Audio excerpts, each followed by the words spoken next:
The year was 1672, and Russia was a land forgotten by time. While other European countries built great ships and discovered new lands, Russia remained locked away from the world.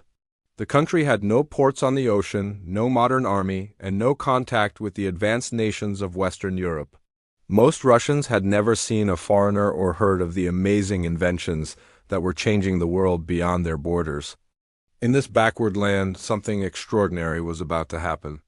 A baby was born who would grow up to shake the very foundations of his country and drag it kicking and screaming into the modern world.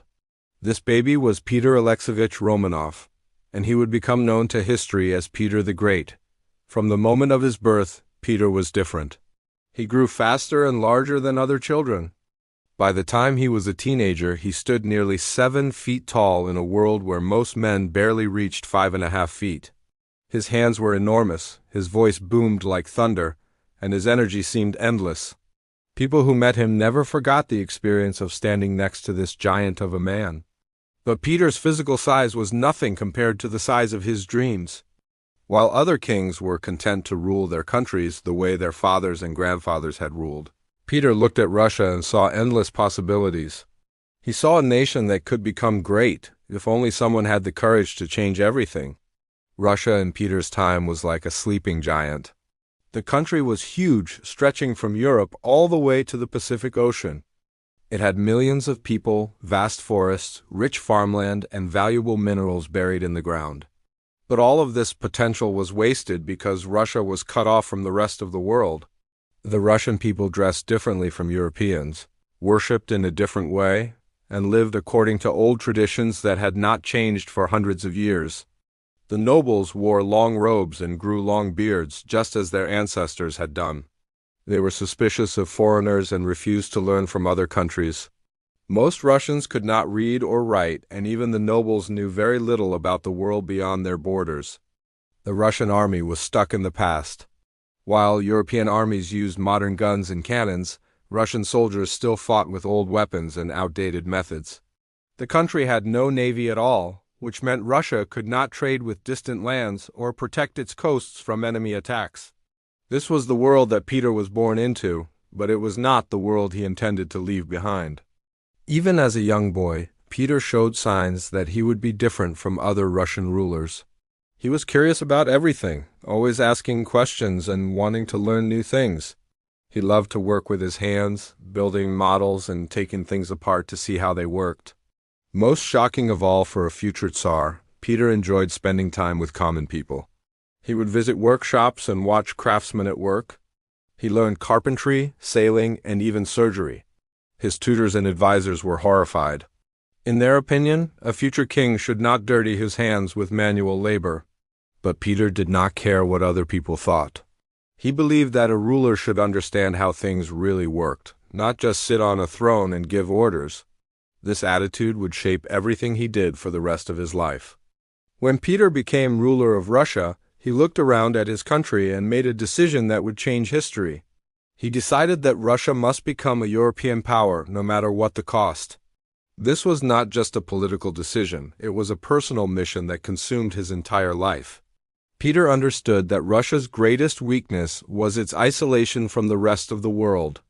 While European countries learned from each other and shared new ideas, Russia remained alone and backward. He knew that if Russia wanted to survive and prosper, it had to join the community of European nations. But this would not be easy. Changing Russia meant fighting against hundreds of years of tradition. It meant convincing millions of people to give up the old ways and embrace new ideas. It meant building new cities, creating new schools, and even changing the way people dressed and behaved. Many people opposed Peter's plans. The old nobles wanted to keep their traditional privileges. The church leaders feared losing their power. Common people were suspicious of foreign ideas and customs. But Peter was determined to succeed, even if it meant using force to make his changes. Peter's reign would last for more than 40 years, from 1682 to 1725. During this time, he would transform Russia from a backward kingdom into one of the most powerful countries in Europe. He would build a magnificent new capital city, create a mighty navy, modernize the army, and establish schools and universities. But the cost would be enormous. Thousands of people would die building Peter's new Russia. Wars would rage for decades. Families would be torn apart as sons were taken away to serve in the army. The old way of life would disappear forever. Peter himself would pay a heavy price for his ambitions. He would sacrifice his personal happiness, destroy his relationship with his own son, and drive himself to an early grave in pursuit of his dreams for Russia. Yet despite all the suffering and destruction, Peter's vision would succeed. By the time of his death, Russia had become a great European power. Foreign countries that had once ignored or mocked Russia now treated it with respect and fear. Russian ships sailed the oceans, Russian armies won great victories, and Russian culture began to influence the rest of the world. The story of Peter the Great is the story of how one man's incredible willpower changed the destiny of an entire nation. It is a tale of triumph and tragedy, of dreams achieved at a terrible cost. It shows us what can happen when someone refuses to accept the world as it is and decides to remake it according to their own vision. Peter was not a perfect man. He could be cruel, violent, and ruthless. He made mistakes that cost thousands of lives. But he was also a visionary who saw possibilities that others could not imagine. He had the courage to challenge traditions that had lasted for centuries and the determination to see his plans through to the end, no matter what obstacles stood in his way. This is the beginning of his remarkable story. Peter's childhood was anything but ordinary. From the moment he was born, he was caught in the middle of a deadly family war that would shape the rest of his life. His father, Tsar Alexis, had been married twice, and the children from both marriages hated each other with a passion that would lead to bloodshed and murder. When Peter was only 4 years old, his father died suddenly. This should have meant that Peter's older half-brother Ivan would become the new Tsar. But Ivan was sick and weak, barely able to speak clearly or think straight. Many people in the royal court believed that Ivan could never rule Russia properly. Peter's family saw their chance. His mother, Natalia, and her relatives began to push for Peter to become Tsar instead of Ivan. They argued that Russia needed a strong ruler, not a sick boy who could barely take care of himself. But Ivan's family was not going to give up without a fight. The most dangerous person in this family war was Sophia, Ivan's older sister. She was smart, ambitious, and completely ruthless. Sophia had spent her whole life watching men rule while women were pushed aside. She was determined that this would not happen to her. If Ivan became Tsar, she planned to be the real power behind the throne. For several years, the two sides of the family circled each other like wolves, each waiting for the right moment to strike. Peter grew up watching this dangerous game, learning lessons about power and betrayal that would stay with him forever. He saw how quickly friends could become enemies, and how even family members could not always be trusted. The explosion finally came in 1682 when Peter was 10 years old. The Streltsy, who were the elite guards of Moscow, rose up in rebellion. These soldiers were supposed to protect the royal family, but they had their own ideas about who should rule Russia. They had been convinced by Sophia and her supporters that Peter's family was trying to steal the throne. What happened next was something that no child should ever have to see. The Streltsy stormed into the Kremlin, the great fortress where the royal family lived. They were armed with swords, axes, and pikes, and they were looking for blood.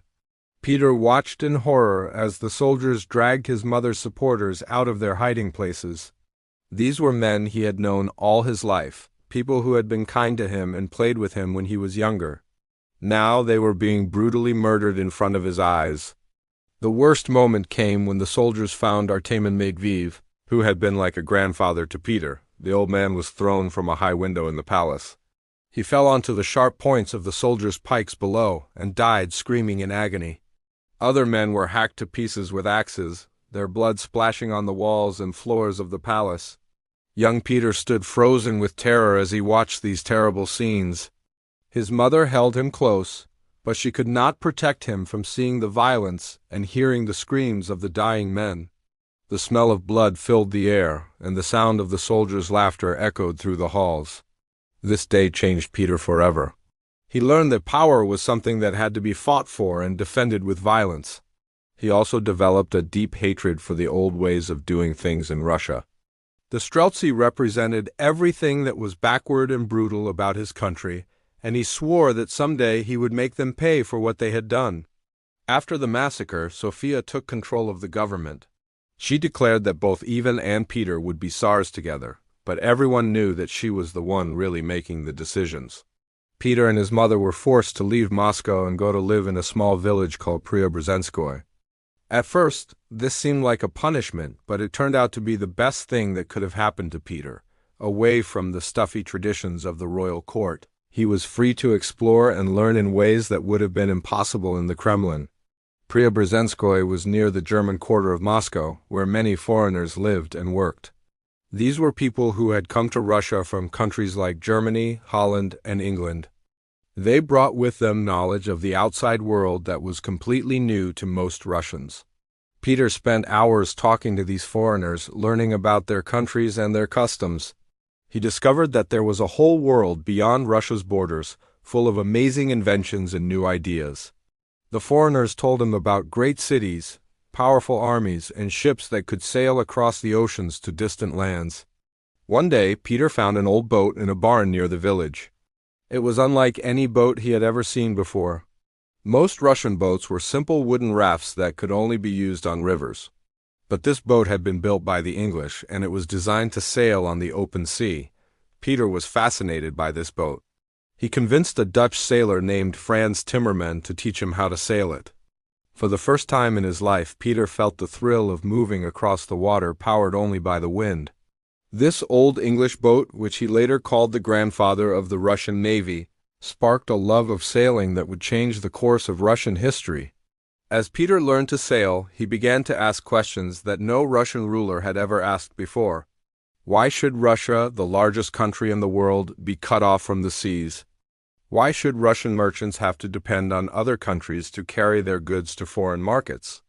Why should Russia be weak when it had the potential to be so strong? Peter also began to form his own army from the young men of the village. These were not professional soldiers like the Streltsy, but ordinary boys who shared Peter's dreams of making Russia great. He called his units the Preobrazhensky and Semenovsky Guards, and he trained them using the latest European methods of warfare. These village boys became completely devoted to Peter. Unlike the Streltsy, who served whoever paid them the most, Peter's guards served him out of love and loyalty. They believed in his vision of a new Russia, and they were willing to fight and die to make that vision come true. During these years in exile, Peter was growing in more ways than one. His body was shooting up like a tree, making him taller and stronger than anyone around him. But more importantly, his mind was expanding as he learned about the world beyond Russia's borders. By the time Peter was 17, he had decided that he would not spend the rest of his life living quietly in a village while his half-sister ruled Russia. He had big plans for his country, and he was ready to fight for the chance to put those plans into action. The seeds of revolution had been planted in Peter's mind, and they were about to bloom into something that would change Russia forever. By 1689, Peter had grown tired of living in the shadow of his half-sister Sophia. He was 17 years old, nearly 7 feet tall, and bursting with energy and ambition. While Sophia played at being ruler from the comfort of the Kremlin, Peter had been learning real skills and gathering loyal supporters. The time had come for him to claim what was rightfully his. Sophia knew that Peter was becoming dangerous. Every day he grew stronger and more popular, while her own power was built on shaky ground. She ruled only because Ivan was too weak to govern himself, but everyone could see that Ivan was getting sicker. When he died, there would be nothing to stop Peter from taking complete control of Russia. Desperate to save her position, Sophia made a terrible mistake. She decided that Peter had to die. If she could get rid of him, she could continue ruling Russia for the rest of her life. She began making secret plans with some of the Streltsy guards, the same brutal soldiers who had murdered Peter's supporters 7 years earlier. But Peter had learned to be very careful after the massacre he had witnessed as a child. He had spies everywhere, and they quickly brought him news of Sophia's plot. Late one night, a messenger rode hard to Preobrazhenskoye with urgent news. Sophia's soldiers were coming to arrest Peter, and probably to kill him. Peter did not wait to see if the rumors were true. He threw on his clothes, jumped on a horse, and rode through the darkness to the Trinity Monastery, a strong fortress about 40 miles from Moscow. This monastery was not just a religious place, it was also a symbol of Russian power and independence. By going there, Peter was making a clear statement that he was the rightful ruler of Russia. As news spread that Peter had fled to Trinity, people had to make a choice. Would they support Sophia, who had ruled through fear and violence, or would they follow Peter, who promised to make Russia strong and modern? One by one, important nobles, church leaders, and military commanders began arriving at Trinity to pledge their loyalty to Peter. The most important person to join Peter was his mother Natalia. She had been forced to stay quiet during Sophia's rule, but now she came to Trinity with fire in her eyes. She stood beside her giant son and declared that he was the true Tsar of Russia. Her support gave Peter the legitimacy he needed to challenge Sophia directly. Foreign ambassadors also came to Trinity. These men represented the powerful countries of Western Europe, and they were very interested in what was happening in Russia. They had been watching Peter for years, and they liked what they saw. Here was a young Russian ruler who wanted to learn from Europe instead of hiding from it. They promised Peter their support if he would agree to be friendly with their countries. Sophia's position crumbled quickly. Many of the Streltsy guards refused to fight against Peter, remembering how bravely he had faced them during their earlier rebellion. Even some of her closest supporters began to abandon her. Without an army willing to fight for her, Sophia was powerless. The end came without a single battle being fought. In August 1689, Sophia was forced to give up power and retire to a convent, where she would spend the rest of her life as a nun. Peter became the sole ruler of Russia, though he officially shared the throne with his half-brother, even until Ivan died in 1696. Peter's first major test as ruler came when he decided to attack the Ottoman Empire. The Ottomans controlled the fortress of Azov near the Black Sea, and Peter wanted to capture it. This would give Russia access to the sea and prove that the new Tsar was a serious military leader. The first attack on Azov in 1695 was a disaster. Peter's army was still organized in the old Russian way, with outdated weapons and poor leadership. The Ottoman defenders easily beat back the Russian assault, and Peter was forced to retreat with heavy losses. Many people began to wonder if this giant young man was really capable of ruling Russia. But Peter's reaction to this defeat showed the kind of leader he would become. Instead of making excuses or blaming others, he took full responsibility for the failure. More importantly, he used the defeat as a learning experience. He spent months studying European military tactics and talking to foreign experts about how to build a proper army. Peter also realized that Russia needed a navy if it wanted to capture a fortress by the sea. He had never forgotten the lessons he learned from sailing that old English boat, and now he put that knowledge to use. He ordered the construction of a fleet of warships, and he personally supervised their building. The second attack on Azov in 1696 was completely different from the first. Peter's reformed army used modern tactics and equipment while his new navy blocked the fortress from the sea. The Ottomans found themselves surrounded and outnumbered. After a short siege, they surrendered Azov to the Russians. The victory at Azov made Peter famous throughout Europe. Here was a Russian Tsar who could learn from his mistakes and adapt to new situations.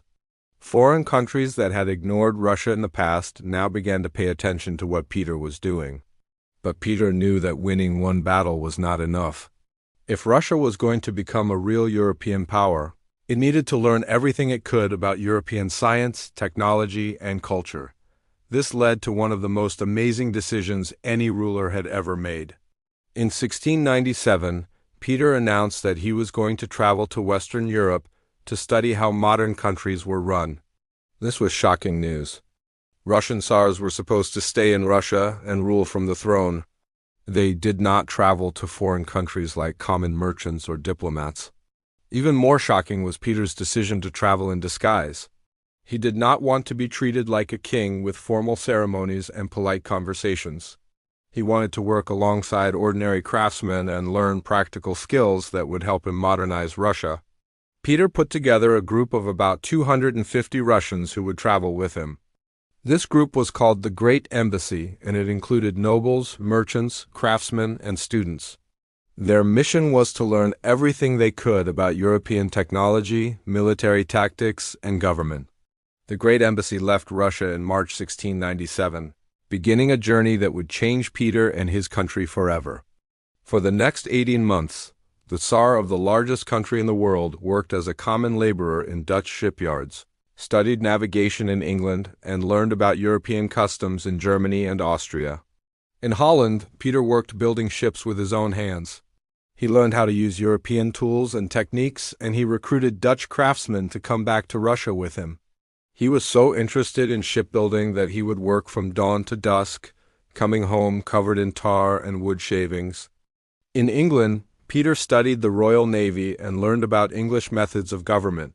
He was fascinated by how the English had built the most powerful navy in the world, and he dreamed of doing the same thing for Russia.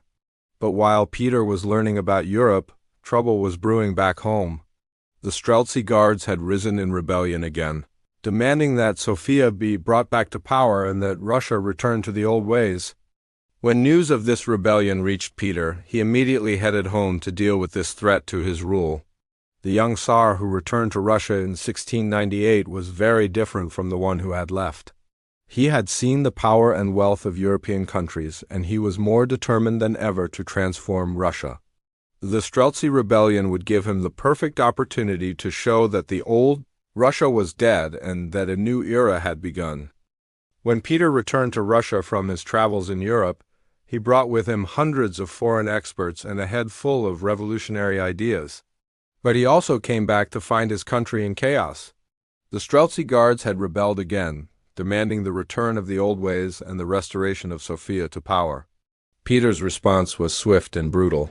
He personally supervised the torture and execution of over 1,000 Streltsy rebels. Many of them were hanged outside the windows of Sofia's convent, where she could see their bodies swaying in the wind. The message was clear to everyone in Russia. The old ways were dead, and anyone who opposed the new order would die with them. With the Streltsy crushed, Peter turned his attention to his greatest challenge yet. Sweden controlled the Baltic Sea and blocked Russia's access to European trade routes. The Swedish Empire was one of the most powerful military forces in the world, led by a young king named Charles XII, who was considered a military genius. Most people thought Peter was crazy to challenge Sweden. Charles XII had never lost a battle, and his army was famous throughout Europe for its discipline and fighting skill. The Swedish soldiers were professionals who had been training for war their entire lives, while Peter's army was still mostly made up of peasants who barely knew how to use their weapons. But Peter had learned important lessons during his travels in Europe. He knew that Russia could never become a great power as long as it was cut off from the sea. The Baltic coast had belonged to Russia in ancient times, and Peter was determined to win it back, no matter what the cost. In 1700, Peter formed an alliance with Denmark and Poland to attack Sweden from 3 directions at once. This was the beginning of what would become known as the Great Northern War, a conflict that would last for 21 years and determine whether Russia would rise to greatness or remain a backward kingdom forever. The war began with a disaster that almost ended Peter's dreams before they really started. At the Battle of Narva, Charles XII led 8,000 Swedish veterans against Peter's army of 40,000 men. The battle took place during a blinding snowstorm, and the Swedish soldiers moved through the snow like ghosts, striking the Russians before they knew what was happening. When the fighting was over, Peter's army had been completely destroyed. Thousands of Russian soldiers lay dead in the snow, and most of the survivors had thrown away their weapons and fled in panic. European observers mocked Peter as an amateur who had dared to challenge a real military power. But instead of giving up, Peter used the defeat at Narva as motivation for the most complete military reform in Russian history. He understood that his country needed more than just new weapons. It needed a complete change in the way it thought about war and military service. Peter began by melting down church bells to make cannons. The Orthodox Church protested, but Peter ignored their complaints. He needed metal for weapons, and if the churches had to sacrifice their bells, then that was the price of making Russia strong. Next, Peter created a system of conscription that forced peasants to serve in the army for 25 years. This was essentially a life sentence, since most soldiers would never see their families again. but it gave Peter a steady supply of recruits who could be trained in European military methods. Peter also established military schools to train Russian officers. In the past, Russian nobles had become officers simply because of their birth, whether they knew anything about warfare or not. Now, Peter demanded that officers prove their worth through study and experience in battle. Most remarkable of all, Peter himself enlisted as a common soldier in his own army. He started as a bombardier, the lowest rank in the artillery, and slowly worked his way up through the ranks. This was unheard of for a king, but Peter wanted to learn military tactics from the ground up. He also wanted to show his soldiers that their Tsar was willing to share their dangers. While Peter was rebuilding his army, Charles XII made a crucial mistake. Instead of pressing his advantage and invading Russia immediately after Narva, the Swedish king got distracted by campaigns in Poland and Denmark. This gave Peter several years to prepare for the next round of fighting. Peter used this time well. He captured several Swedish fortresses along the Baltic coast, giving Russia its first foothold on the sea since ancient times. More importantly, he began building a new capital city called St. Petersburg on land taken from the Swedes. This city would become Russia's window to Europe, proof that the country was no longer looking backward toward Asia, but forward toward the modern world. By 1708, Charles XII was ready to finish what he had started at Narva. He invaded Russia with a huge army, planning to march all the way to Moscow and force Peter to surrender. The Swedish king was confident that his superior soldiers would easily defeat Peter's reformed army. But Peter had learned the lessons of Narva well. Instead of meeting Charles in open battle, he used the vast size of Russia against the invaders. As the Swedish army advanced deeper into the country, Peter's forces destroyed everything in their path. They burned crops, poisoned wells, and drove away livestock, leaving the Swedes with nothing to eat. The Swedish army began to suffer terribly from hunger and cold. Many soldiers died from disease, and others deserted and tried to make their way back home. By the time Charles reached the town of Poltava in Ukraine, his once mighty army was a shadow of its former self. The Battle of Poltava on July 8, 1709, changed the course of European history. Peter's reformed army, fighting with modern tactics and equipment, crushed the Swedish forces. Charles XII was wounded early in the battle and had to watch from a stretcher as his army was destroyed. Thousands of Swedish soldiers were killed or captured, and Charles himself barely escaped to the Ottoman Empire. The victory at Poltava proved that Peter's military reforms had worked. Russia was no longer the backward country that had been humiliated at Narva.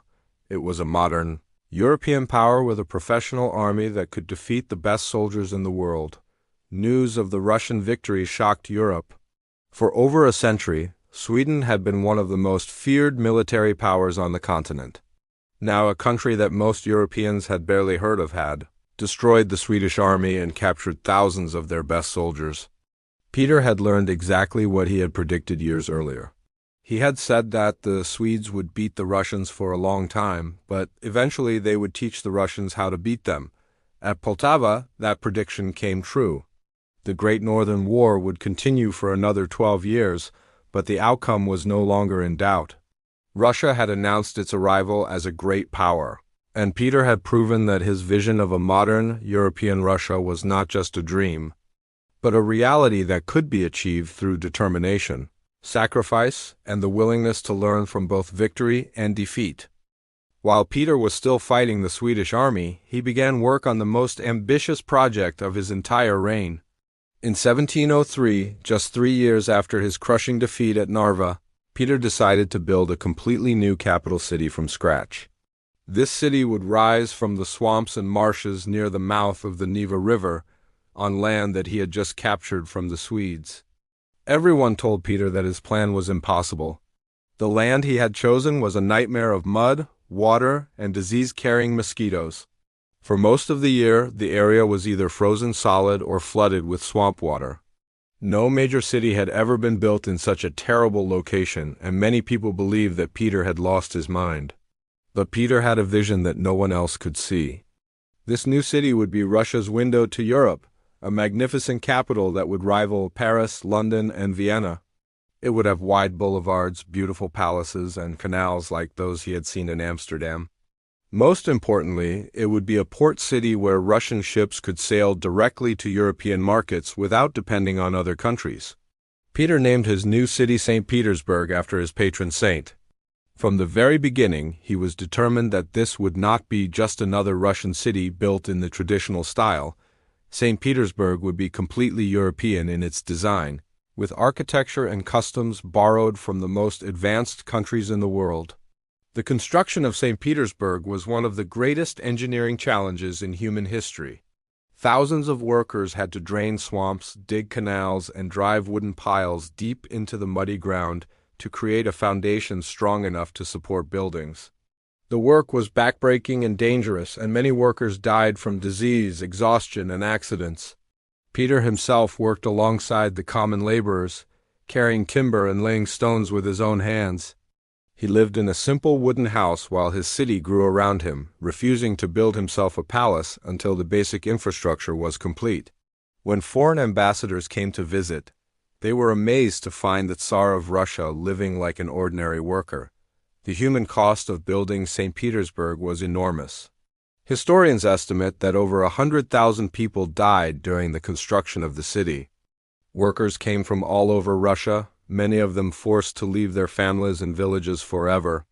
They lived in terrible conditions, sleeping in crude huts and eating poor food while they labored to build Peter's dream. But slowly, year by year, the city began to take shape. European architects designed beautiful churches, palaces, and government buildings. Skilled craftsmen from Germany, Italy, and France came to St. Petersburg to work on the finest details of the construction. The city that rose from the swamps was unlike anything that had ever been seen in Russia before. Peter did not stop with just building a new capital. He also began a complete transformation of Russian society and government. In 1722, he introduced something called the Table of Ranks, which completely changed how people could advance in Russian society. Before Peter's reforms, a person's position in life was determined entirely by the family they were born into. Noble families held all the important jobs in government and the military, regardless of whether they were smart or capable. Common people, no matter how talented they might be, could never hope to rise above their birth. The Table of Ranks changed everything. Now, advancement in government and military service would be based on merit and achievement, not just family connections. A peasant's son who proved himself to be a good soldier could become an officer. A merchant who showed skill in administration could become a government official. For the first time in Russian history, talent mattered more than bloodline. Peter also attacked the power of the Orthodox Church, which had been one of the most conservative forces in Russian society. The church leaders had opposed many of his reforms, arguing that Russia should stick to its traditional Orthodox ways instead of copying Western European customs. In response, Peter abolished the position of Patriarch, the head of the Russian Orthodox Church, and replaced it with a government committee called the Holy Synod. This meant that the church was now under the direct control of the state, and church leaders could no longer oppose government policies. Peter's reforms even extended to how Russians looked and behaved. He ordered his nobles to shave off their traditional long beards and dress in European-style clothing. Many Russians were horrified by these changes, believing that their beards were a sign of their Orthodox faith and that European clothes were sinful. Peter sometimes enforced these changes personally, carrying scissors and cutting off the beards of nobles who refused to follow his orders. He also imposed heavy taxes on anyone who wanted to keep their beard, making it expensive to maintain the old customs. The Tsar established new schools to teach subjects that had never been taught in Russia before. Students learned navigation, engineering, medicine, and mathematics using European textbooks and methods. Peter wanted to create a new generation of Russians who would be as educated and skilled as their European counterparts. Peter also started Russia's first newspaper, which spread news and information throughout the country. He reformed the calendar to match the one used in Western Europe, so that Russia would no longer be out of step with the rest of the world. Even small details like how people wrote the date were changed to match European standards. Perhaps Peter's greatest achievement was the creation of the Russian Navy. When he became Tsar, Russia had no warships at all. By the time of his death, Russia had the fourth largest navy in the world, with over 40 major warships and hundreds of smaller vessels. Peter personally designed many of these ships and served as their admiral. He learned shipbuilding techniques during his travels in Europe and adapted them to Russian conditions. The Tsar, who had once sailed a small boat on a village pond, now commanded a fleet that could challenge any European power. The new Russian fleet was not just for show. Peter's ships carried Russian goods to European markets and brought back new ideas and technologies. They also protected Russia's new Baltic coastline from enemy attacks and projected Russian power across the seas. By 1720, St. Petersburg had become one of the most beautiful cities in Europe. Foreign visitors were amazed by its wide streets, magnificent palaces, and bustling port. The city that had begun as an impossible dream in a mosquito-infested swamp was now the proud capital of a great European empire. Peter had not just built a city. He had created a completely new way of life for his people. Russians now dressed like Europeans, served in a professional military, and worked in a government based on merit rather than birth. The transformation was so complete that visitors to Russia could hardly believe this was the same backward country that had existed just 20 years earlier. But this revolution had come at a terrible cost, and not everyone in Russia was happy with the changes Peter had forced upon them. Peter's transformation of Russia came with a price so terrible that it would haunt the country for generations. While foreign visitors marveled at the beautiful new capital of St. Petersburg and the modern Russian army, they could not see the enormous suffering that had made these achievements possible. The numbers alone tell a horrifying story. Historians believe that over 200,000 people died as a direct result of Peter's wars and reforms. This was roughly 4 out of every 100 Russians alive at the time. Entire villages were emptied as young men were taken away to serve in the army or work on construction projects. Many of these men would never return home. The building of St. Petersburg was like a giant machine that consumed human lives. Workers came from all over Russia, forced to leave their families and travel hundreds of miles to the swamps of the Neva River. They lived in crude shelters that provided little protection from the harsh northern climate. Disease spread quickly through their crowded camps, killing thousands. The work itself was backbreaking and dangerous. Men had to drain swamps by hand, dig canals in frozen ground, and carry heavy stones and timber through deep mud. Many workers drowned when the wooden walkways collapsed under their weight. Others died from exhaustion, simply collapsing and never getting up again.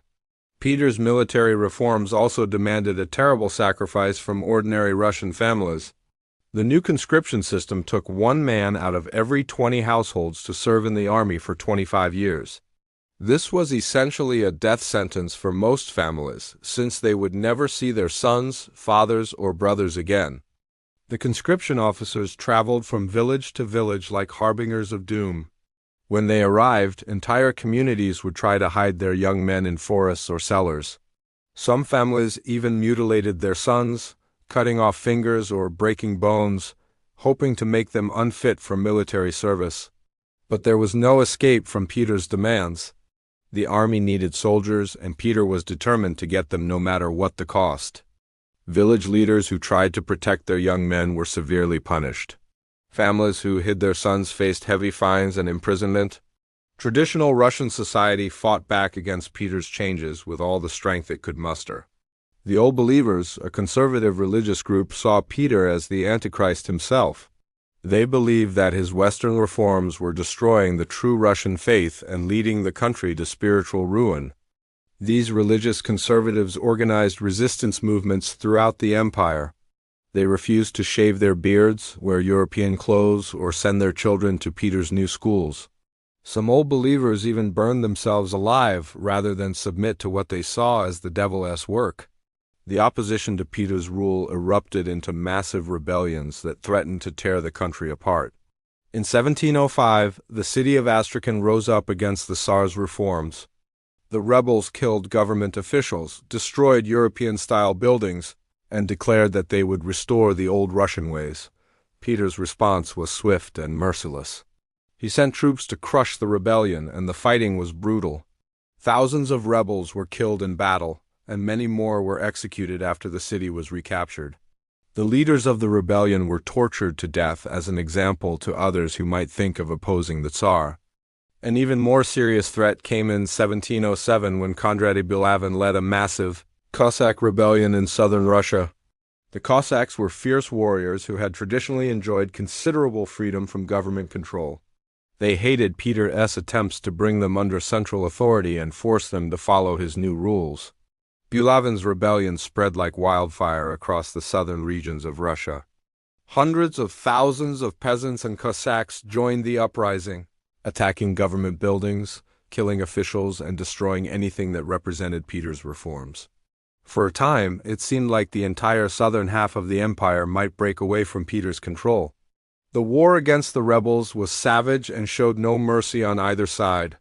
Peter's regular troops fought desperate battles against Cossack cavalry and peasant militias. Entire towns were burned to the ground, and civilians were slaughtered along with the fighters. When Peter finally crushed Bilavin's rebellion in 1708, the punishment was terrible to behold. Thousands of rebels were executed, their bodies left hanging from trees as warnings to others. Whole communities that had supported the rebellion were wiped out, their populations scattered or killed. Even Peter's own family was not safe from the violence and tragedy that surrounded his reign. His relationship with his eldest son, Alexei, became one of the most heartbreaking stories of his entire life. Alexei had grown up watching his father's brutal methods and had come to hate everything his father stood for. Unlike Peter, Alexei was quiet, religious, and opposed to Western ideas. He wanted Russia to return to its traditional ways and stop trying to copy European customs. As he grew older, Alexei began to gather supporters who shared his views and opposed Peter's reforms. The conflict between father and son became a struggle for the future of Russia itself.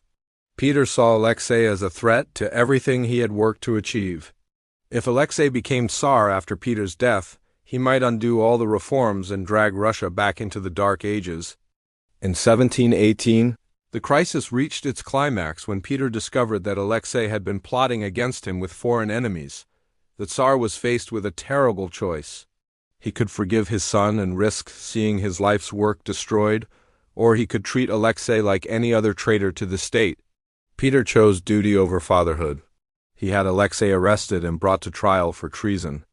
Under torture, Alexei confessed to conspiring against his father and planning to overthrow the government. Shortly after his confession, Alexei died in prison under mysterious circumstances. Whether Peter ordered his son's death or whether Alexei died from the torture remains one of history's darkest mysteries.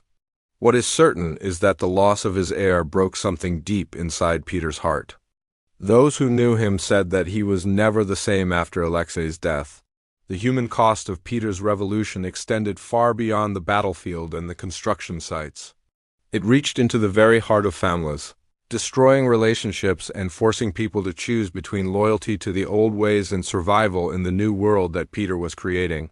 Yet despite all the suffering and resistance, Peter's vision was slowly becoming reality. By 1720, Russia had indeed become a European power with a modern army, a beautiful capital and influence that stretched across the continent. But the price paid for this transformation would be remembered long after Peter himself was gone.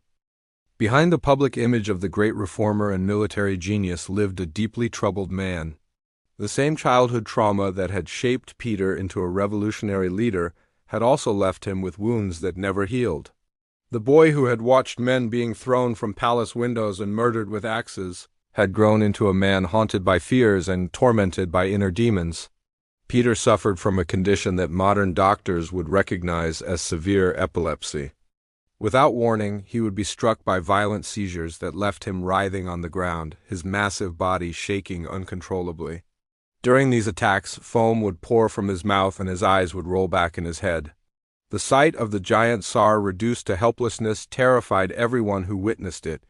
These seizures often came at the worst possible moments. During important meetings with foreign ambassadors, Peter might suddenly collapse, his body convulsing while horrified diplomats watched. His closest friend, Alexander Menshikov, learned to recognize the warning signs and would sometimes have to physically restrain Peter to prevent him from injuring himself. The seizures were made worse by Peter's terrible temper, which could explode without warning into frightening rages. When angry, Peter would lose all control, screaming at his advisors and sometimes attacking them with his fists. His enormous size made these outbursts especially dangerous, and even his closest supporters learned to approach him carefully when he was in one of his black moods. Peter's childhood experience with the Streltsy massacre had left him with a paralyzing fear of darkness. He could never sleep without candles burning in his room, and he insisted that guards remain nearby at all times during the night. Even as the most powerful ruler in Russia, Peter was afraid of being alone in the dark. The constant stress of ruling an empire in crisis and fighting endless wars took a heavy toll on Peter's health. He began drinking heavily, which only made his other problems worse. Russian nobles were famous for their ability to consume large amounts of alcohol, but even by their standards, Peter's drinking was excessive. Peter's complicated relationship with power showed itself in strange and contradictory ways. While he demanded absolute obedience from his subjects, he often worked as a common laborer, earning wages like any ordinary craftsman. He would spend days building ships or working in factories, his hands black with tar and grease, refusing to be treated like a king. Perhaps most bizarrely, Peter created something called the All-Joking, Old Drunken Synod, a mock religious organization that held blasphemous ceremonies mocking the Orthodox Church. Peter and his courtiers would dress up like priests and bishops, performing drunken parodies of religious services that would have horrified ordinary Russians. These weren't just parties, but psychological outlets for a man caught between his deep love for Russia and his belief that everything Russian needed to be changed. By mocking the old traditions, Peter was trying to free himself and his followers from the weight of the past. Family relationships proved especially painful for Peter throughout his life. His first marriage to Eudoxia Lopukina had been arranged when he was young, and it represented everything he was trying to change about Russia. Eudoxia was traditional, deeply religious, and completely opposed to Western ideas. The marriage was loveless from the beginning. Eudoxia couldn't understand why her husband wanted to spend time with foreigners and learn their customs. She believed that Russia's traditional ways were blessed by God and that Peter's reforms were sinful. The conflict between them grew so bitter that Peter eventually forced Eudoxia to become a nun, essentially divorcing her by making her take religious vows. Peter's second marriage was completely different and caused a scandal that shocked all of Europe. Martha Skavronskaya was a former servant, possibly even a camp follower who had traveled with armies. She had no noble blood and no education, but Peter fell deeply in love with her and eventually made her his empress, renaming her Catherine. Their love story was one of the few bright spots in Peter's otherwise tormented personal life. Catherine was one of the only people who could calm Peter during his rages and help him through his seizures. She understood his vision for Russia and supported his reforms even when they caused tremendous suffering. But even this happiness was overshadowed by the growing conflict with his son, Alexei. The relationship between Peter and his heir became a tragedy that would haunt the Tsar for the rest of his life. Alexei represented everything Peter was fighting against in Russian society, while Peter represented everything Alexei hated about the new Russia. As Alexei grew older, he began to gather supporters who opposed Peter's reforms and wanted to return Russia to its traditional ways. These people saw Alexei as their hope for undoing Peter's work and restoring the old customs and religious practices. The conflict came to a head in 1718 when Peter discovered that Alexei had been secretly negotiating with foreign enemies of Russia. The young man had promised these enemies that if he became Tsar, he would reverse his father's policies and withdraw Russia from European affairs. Peter was faced with an impossible choice between his love as a father and his duty as a ruler. If he forgave Alexei, everything he had worked for might be destroyed after his death. If he punished Alexei as he would any other traitor, he would be destroying his own son. Peter chose duty over fatherhood. He had Alexei arrested and brought to trial for treason. Under torture, Alexei confessed to plotting against his father and planning to overthrow the government. Days later, Alexei died in prison under circumstances that remain mysterious to this day. The death of his son broke something fundamental in Peter's spirit. People who knew him said that after 1718, the great Tsar aged rapidly. His famous energy was replaced by periods of deep sadness, and he began to speak constantly about his legacy and worry about what would happen to Russia after his death. Peter became increasingly paranoid in his final years. The man who had opened Russia to the world began to suspect that the very foreigners he had brought to help modernize his country might betray him. He started to question the loyalty of his closest advisors and became obsessed with the idea that his enemies were plotting against him. Yet even in his decline, Peter's iron will remained unbroken. He continued working on new reforms and personally inspecting construction projects until just days before his death. The giant who had transformed Russia would not rest, even as his body and mind began to fail him. The personal cost of Peter's greatness was enormous. He had sacrificed his health, his family relationships, and his peace of mind in pursuit of his vision for Russia. The man who had given his country everything had very little left for himself. The winter of 1725 was harsh even by Russian standards. Ice covered the Neva River so thickly that carriages could drive across it, and the wind from the Baltic Sea cut through the streets of St. Petersburg like a knife. Peter, now 52 years old, was feeling the weight of his years and the toll that decades of relentless work had taken on his giant frame. Despite his declining health, Peter could not stop himself from being involved in everything that happened in his beloved city. When he heard that a boat carrying soldiers had capsized in the icy waters near the Peter and Paul fortress, he immediately rushed to the scene to help with the rescue efforts.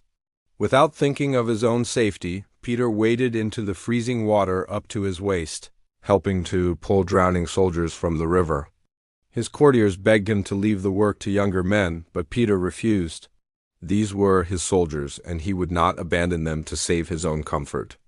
The rescue was successful, and several men were saved from certain death. But the cost to Peter was enormous.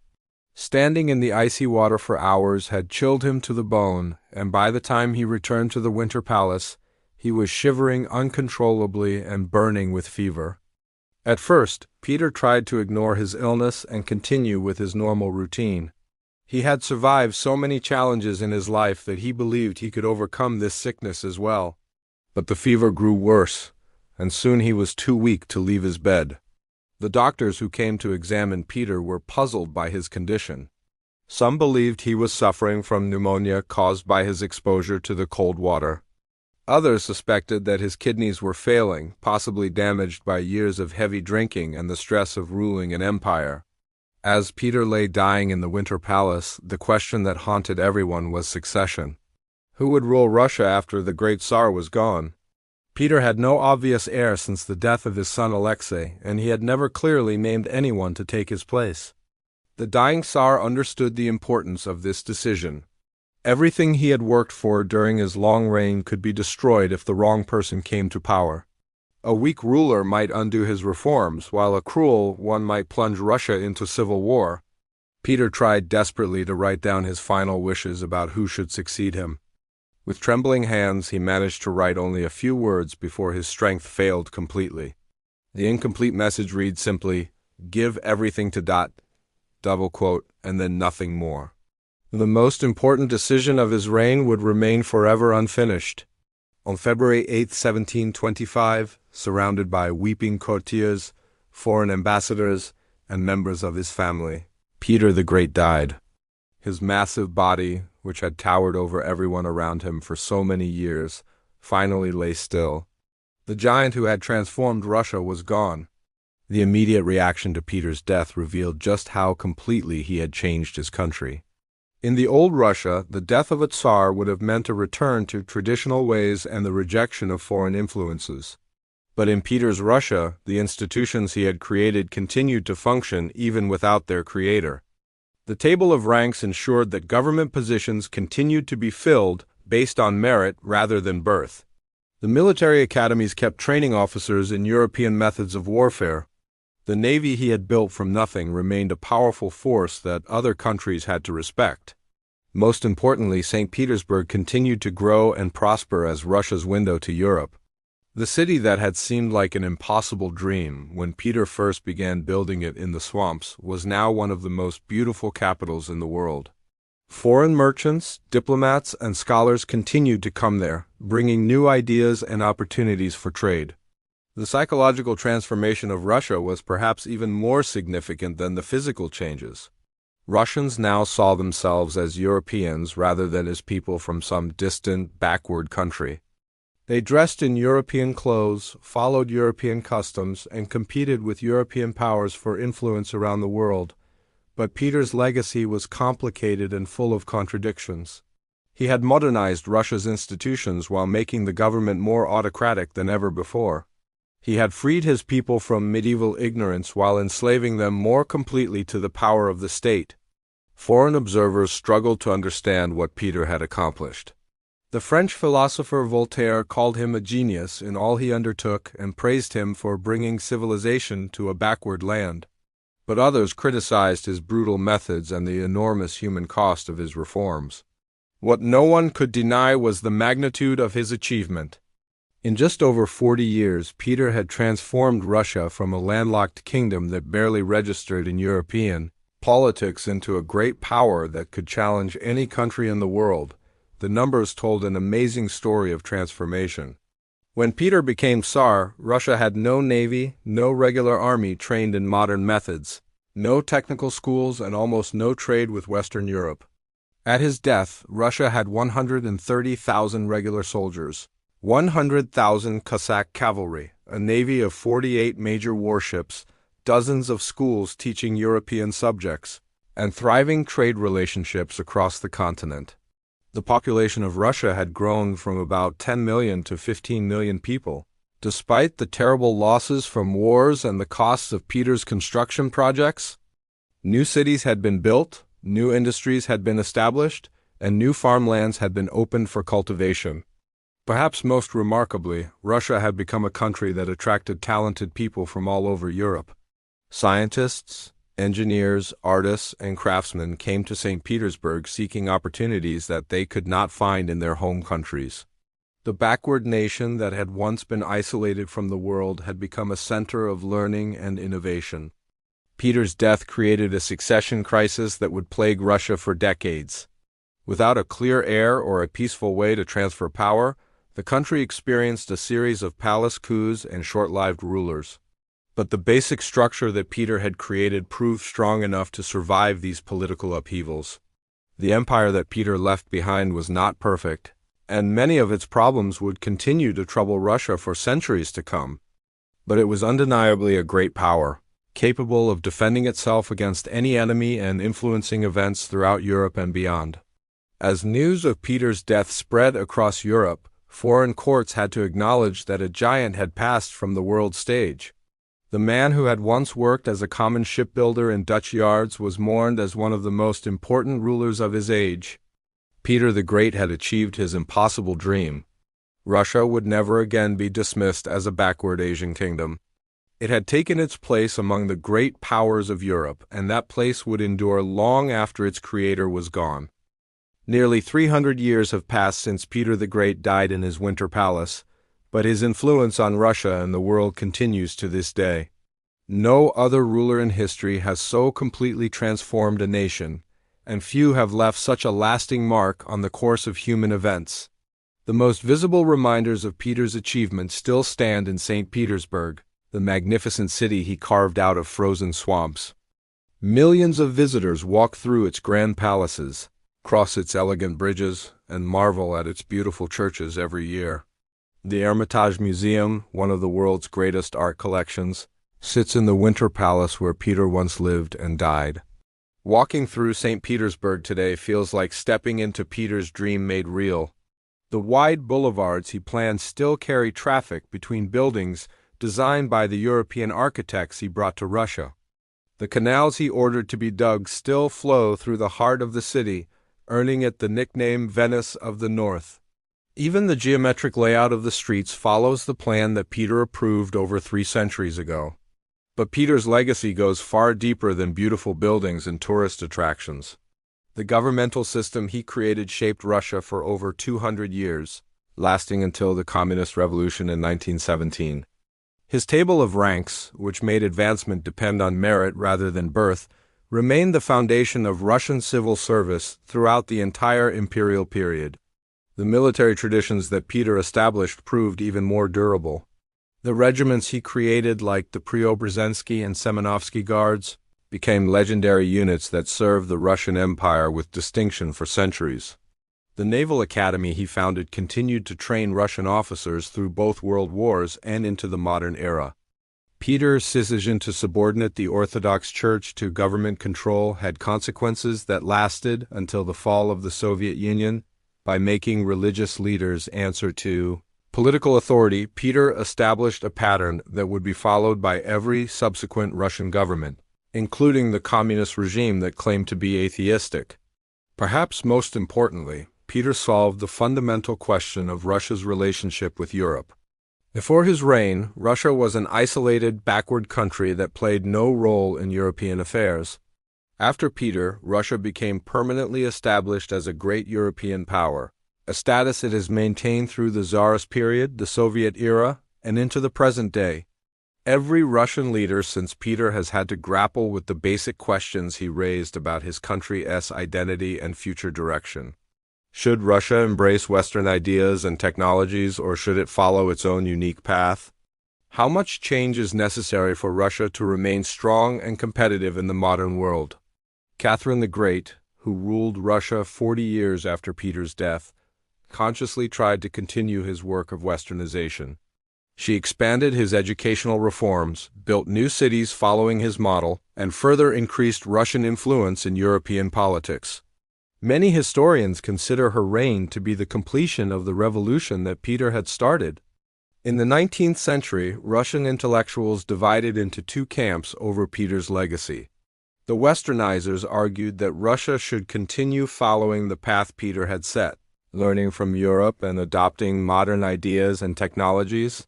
The Slavophiles believed that Peter had led Russia away from its true spiritual nature, and that the country should return to its traditional Orthodox and Slavic roots. This debate continued into the 20th century and influenced the Russian Revolution of 1917. Vladimir Lenin and the Bolsheviks claimed to be completing Peter's era's work of modernizing Russia, but using communist methods instead of European capitalist ones. Like Peter, they believed that Russia needed to be transformed completely in order to compete with the advanced nations of the world. The Soviet Union that emerged from the revolution showed many similarities to Peter's methods of governing. Both systems used state power to force rapid industrialization, both subordinated individual freedoms to national goals, and both were willing to accept enormous human costs in pursuit of their vision of a stronger Russia. Even today, Russian leaders invoke Peter's memory when they want to justify major changes in their country's policies. Vladimir Putin has often compared himself to Peter, arguing that Russia needs strong leadership to restore its position as a great power and to resist pressure from Western countries. Peter's influence extends far beyond Russia's borders. His model of state-directed modernization has been copied by leaders around the world who wanted to transform their own backward countries into modern powers. The Meiji Restoration in Japan deliberately borrowed many ideas from Peter's reforms, using government authority to force rapid industrialization and Westernization. Kemal Ataturk, the founder of modern Turkey, followed a similar path when he abolished the Ottoman Empire and created a secular European-style republic. Like Peter, Ataturk forced his people to adopt Western dress, established new schools based on European models, and subordinated religious authority to government control. Peter's legacy can even be seen in the development strategies used by many countries today. The idea that a determined government can transform a poor, backward nation into a modern, prosperous one through systematic reform and foreign expertise is essentially the same approach that Peter used in Russia over 3 centuries ago. Modern economists still study what they call the Peter the Great model when they try to understand how countries can achieve rapid economic development. His combination of state planning, foreign technical assistance, and massive infrastructure projects has become a template that many developing nations have tried to follow. In popular culture, Peter remains a fascinating and controversial figure. Russian writers like Alexander Pushkin immortalized him in epic poems that portrayed him as a godlike figure who reshaped human destiny through sheer force of will. Leo Tolstoy wrote about him as a force of nature who swept away everything in his path, both good and bad. Soviet historians claimed Peter as an early revolutionary who fought against the old feudal system and tried to create a more modern, egalitarian society. Modern Russian historians see him more as a great empire builder who established Russia's rightful place among the world's leading nations. The contradictions that define Peter's character continue to fascinate people around the world. He was simultaneously a liberator and an oppressor, a modernizer who used ancient methods of absolute rule, a European who remained distinctly Russian in his approach to solving problems. Perhaps this is why Peter the Great remains such a compelling figure after all these centuries. He embodied the fundamental tensions of the modern world between tradition and progress, individual freedom and collective goals, national identity and international cooperation. Peter's ultimate legacy may be his proof that extraordinary individuals can indeed change the course of history. In an age when many scholars argue that historical forces are more important than individual leaders, Peter stands as undeniable evidence that one person with enough determination, vision, and willpower can reshape an entire civilization. The giant who dragged Russia into the modern world left behind more than just an empire. He left an eternal reminder that with sufficient courage and sacrifice, even the most impossible dreams can become reality. In the end, that may be the most important lesson of Peter the Great's remarkable life.